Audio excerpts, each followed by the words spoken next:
Hey everyone, welcome back to Dungeon Brew. Today we're going to be talking about something that every game master eventually has to tackle, and that is dealing with players that might need a little bit of correction. We're talking about players that maybe bending the rules, breaking the rules a little bit, or just making things unfun for those around the table by causing unneeded chaos. And we're not being mean when we're punishing them. We're trying to maintain some fairness, we're trying to maintain the game balance, and we're trying to make sure that things are fun for everyone around the table. And this is really a delicate dance, to be honest, isn't it? We want our players to be empowered, we want them to be creative, but sometimes actions have consequences. And if there's anything that ttrpgs teach us, it's that actions have consequences. And so in some ways we are enforcing that.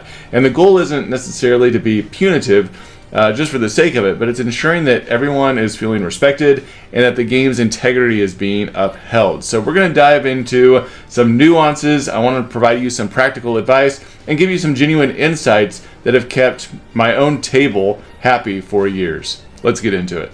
So first thing is first, when do you consider punishing a player? Because this isn't about an arbitrary power trip. You have to understand the context. So you might ask yourself a few questions. One, is the player intentionally breaking the rules for amusement, or are they trying to gain some sort of unfair advantage? There's a big difference between a genuine mistake and deliberately trying to derail the game or exploit some sort of loophole. For example, you might have a player that is consistently looking up monster stats during combat, trying to figure out what they're vulnerable to or attack them in some way so that they have the upper hand in the fight. Or maybe they're trying to claim extra actions that they don't have on their character sheet, and they're fully aware that they don't have those actions. That's intentional.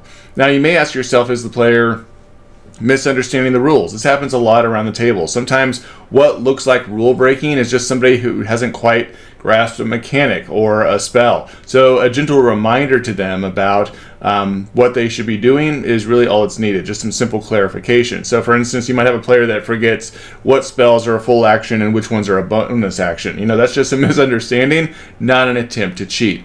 And then you might ask yourself, is this a one-time occurrence? Or is this a consistent pattern? So how do you react to a single mishap versus how you're acting towards something that has happened over and over again, week after week, which likely might be intentional disruptive behavior in some way? That context is really king in deciding how you're going to respond and whether or not they are going to be punished or not. As we dive into this, I can't iterate enough that our job as a GM is to facilitate fun. And so that does include setting boundaries and making sure that there's a fair playing field for everyone. This is not about targeting players, it's about addressing actions or behaviors. And so we have to have that clear distinction in our mind that we are, again, not on a power trip of some kind.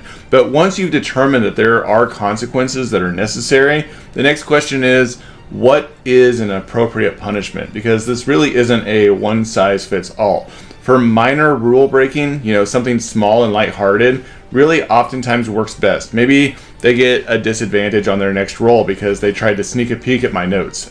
Or maybe they're being overly reckless and they're rushing ahead of the party, and they constantly put them in situations where the rest of the party is having to respond to their outbursts and their behavior, and it's making it unfun for everybody.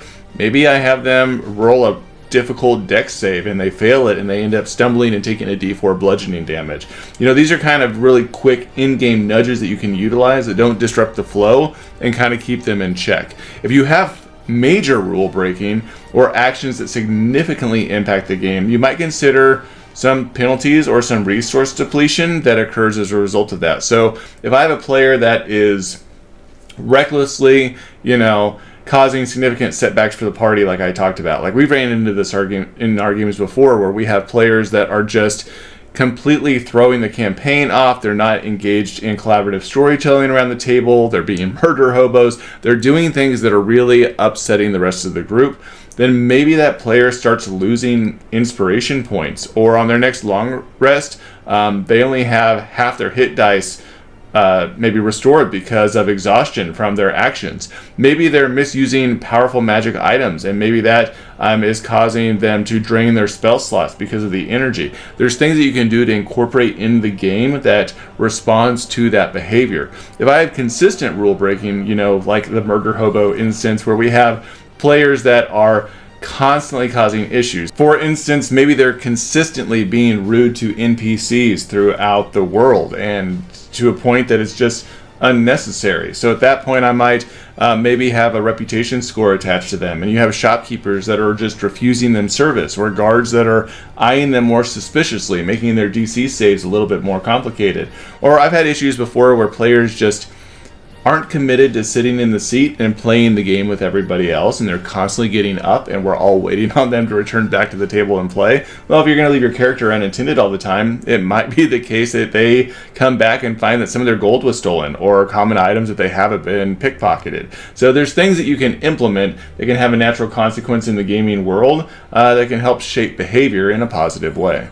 The real goal here is to make sure that you're matching a consequence to the action. So it might be a feather-light touch for a minor issue, but a firmer but still fair hand for more significant disruptions. Remember, the goal isn't to make them feel bad. It's to help them understand that there's actions in the game world and at the table. So even actions at the table can have weight. So how do you deliver these? How do you deliver these to the players, to the characters, while still maintaining a positive atmosphere? One, John and I have talked about this a lot in our videos. Be really clear and consistent in your expectations, especially during your session 0. It's a great time to sit down, outline table etiquette and expected behavior, and make sure that everyone in the party is in agreement to what type of game is going to play. Now, if I have a player that's going out into the world and they're being murder hobos, but we decided we're playing a murder hobo campaign, that's perfectly acceptable.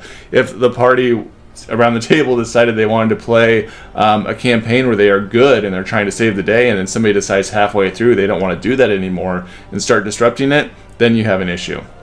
Next, make sure that you are communicating your consequences pretty clearly and calmly to the player. I mean, don't be accusatory or angry in what you're doing. Just be kind of a matter of fact in what happened and what the effect is. So, because your player decided to attack the town guard without any provocation, now you have a bounty on your head in this region. You're just letting them know what the consequence is from their behavior.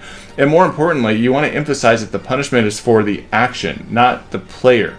Make it clear that this isn't a personal thing. It's about upholding the game in a way that's logical and that aligns with the agreement around the table. A simple, hey, I get you were trying to do X and Y is the consequence, is a really easy way to deliver that type of message. So you might say, hey, I understand you wanted to avoid that conflict. You wanted to avoid that encounter, and so you jumped off the cliff. That was one way of getting out of it, but unfortunately, your character jumping at that height caused some fall damage and a level of exhaustion, because that's how gravity works in this world. So you really want to be open and calm in your communication when you're delivering consequences to the players. This does build trust, and as long as you are being equal to everyone around the table and you're not picking favorites or attacking anyone individually, this can go a long way. Players are more likely to accept these types of consequences if they understand the rationale and they don't feel like they're being singled out, and it keeps the game moving and it minimizes the awkwardness that can come as a result from implementing consequences.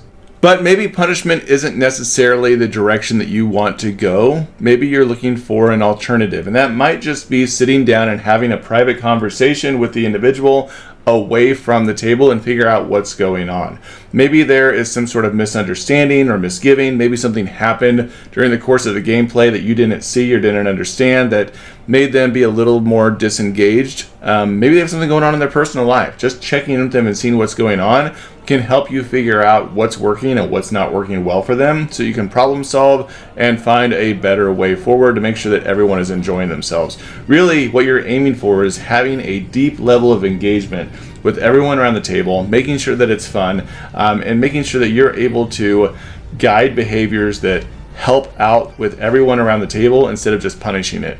And I know some issues can't always be solved. I mean, there's been cases in the past where we've just had to dismiss someone from our gaming table because they just weren't a great fit and they played it in a way or in a style that was incongruous with everyone else around the table, and sometimes that's a difficult conversation to have as well. So I want to hear from you experts out there. What are your go-to strategies for handling a tricky player situation at your table? Let me know in the comments. If you found this video helpful, give it a thumbs up, subscribe for more DM tips, and hit that notification bell so you don't miss out on our next video. And as always, go check out our Patreon, where we have lots of resources for game masters like you, and go check out our backer kit for our project that's coming up in September. We'll talk to y'all next time. Dungeon